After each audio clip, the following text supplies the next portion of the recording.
श्री गुरु तेग बहादुर साहिब के 350वें शहीदी दिवस को समर्पित पंजाब सरकार की श्रद्धा और सत्कार से भरपूर पहल। पंजाब के 23 जिलों में गुरु साहिब के जीवन और बलिदान को दर्शाते light and sound show Srinagar, Gurdaspur, Faridkot और तख्त श्री दमदमा साहिब, तलवंडी साबो से अनंतपुर साहिब तक 4 महान नगर कीर्तन तथा 23, 24 और 25 नवम्बर को अनंतपुर साहिब में होने वाले भव्य समागमों में मुख्यमंत्री सरदार भगवंत सिंह जी मान की ओर से सभी को नतमस्तक होने का हार्दिक अनुरोध। आइए अपनी अटूट श्रद्धा और सत्कार के साथ इन समागमों का हिस्सा बने। मुख्य चुनाव आयुक्त ज्ञानेश कुमार अब पूरी तरीके से एक्सपोज हो गए हैं।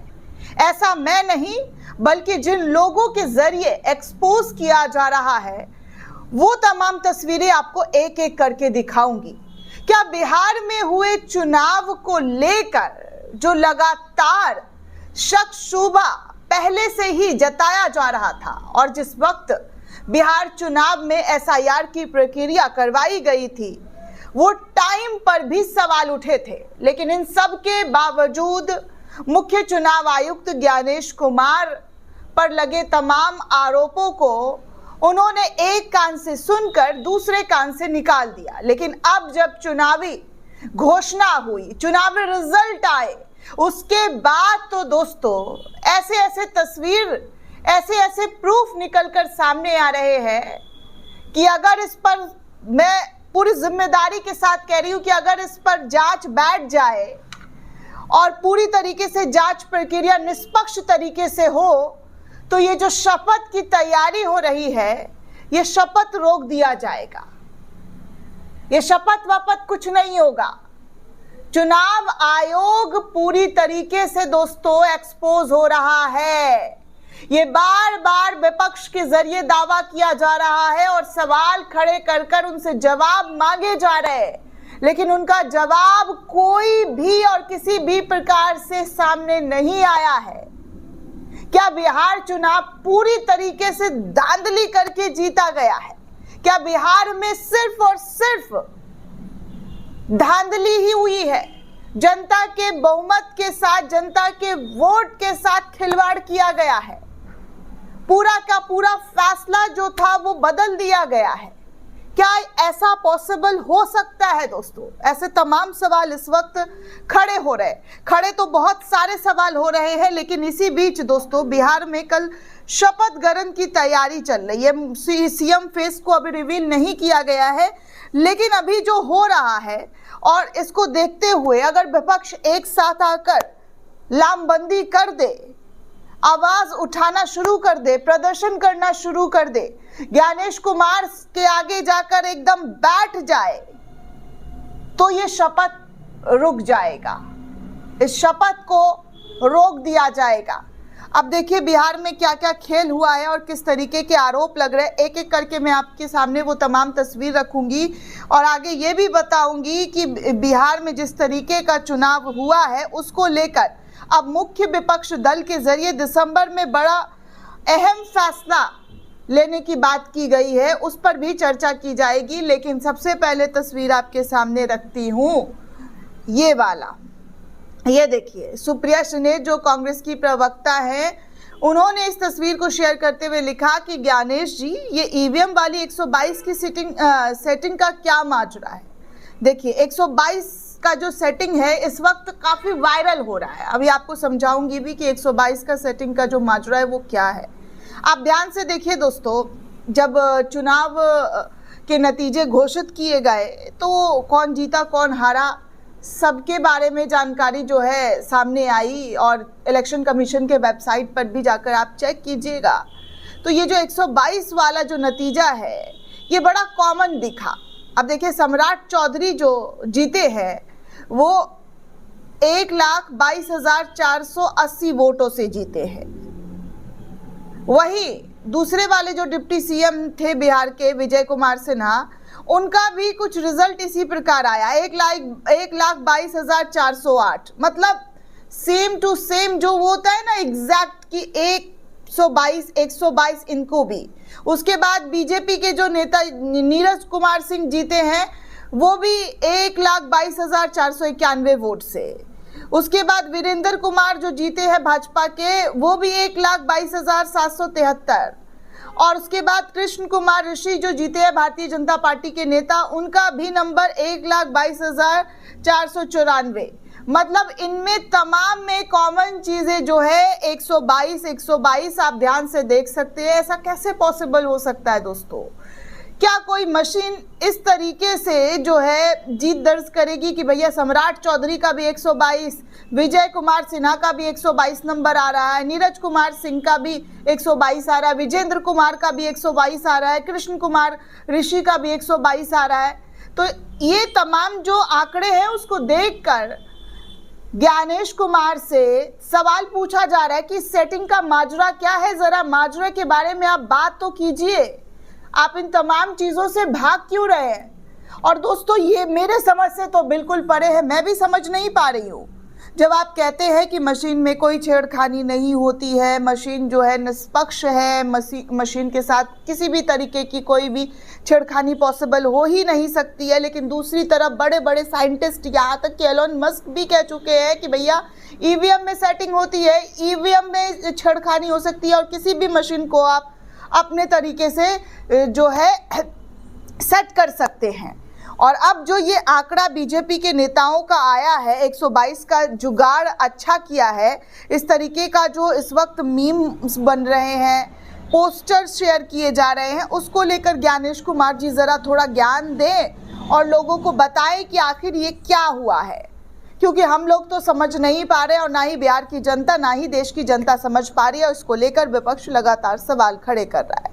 आगे देखिए, सुप्रिया सुनीत ने एक और वीडियो, जी हाँ, बड़ी ही मज़ेदार बातें कही है उन्होंने। पूरा वीडियो बनाकर 5 मिनट के लमसम का वीडियो है, वो मैं आपको सुनाऊंगी, लेकिन उससे पहले जो उन्होंने लिखा है वो बता दूं कि उन्होंने क्या लिखा है।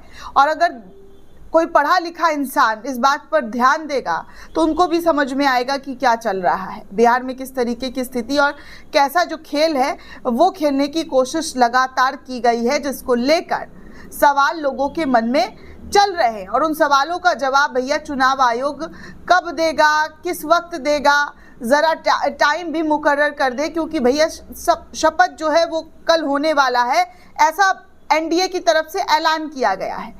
अब कल शपथ होगा तो उससे पहले आपको जवाब देना लाजिम बन जाता है, क्योंकि बिहार में सरकार का गठन होगा। लेकिन उससे पहले अगर आप इन तमाम चीज़ों पर ज़रा जोर देकर बता दे तो फिर दूध का दूध पानी का पानी हो जाएगा। जनता को समझ में आ जाना चाहिए कि क्या हुआ है और 122 का माजरा क्या है। खैर दोस्तों, आगे बढ़ती हूँ। सुप्रिया सुनीत ने लिखा कि अगर आपको लगता है बिहार का चुनाव निष्पक्ष हुआ है और इस हार की जिम्मेदार राहुल गांधी है तो आपसे बात करना बेईमानी हो जाएगी। लेकिन अगर आप उन लोगों में से हैं जो समझदार हैं और ये देखकर आपके मन में भी सवाल आता है कि बीजेपी और उसके घटक दलों की 90% स्ट्राइक रेट असंभव है, अगर आप भी यही मानते हैं कि स्ट्राइक रेट बेरोजगारी, महंगाई, पलायन, ध्वस्त कानून व्यवस्था के चलते संभव नहीं, तो आपका संशय सही है।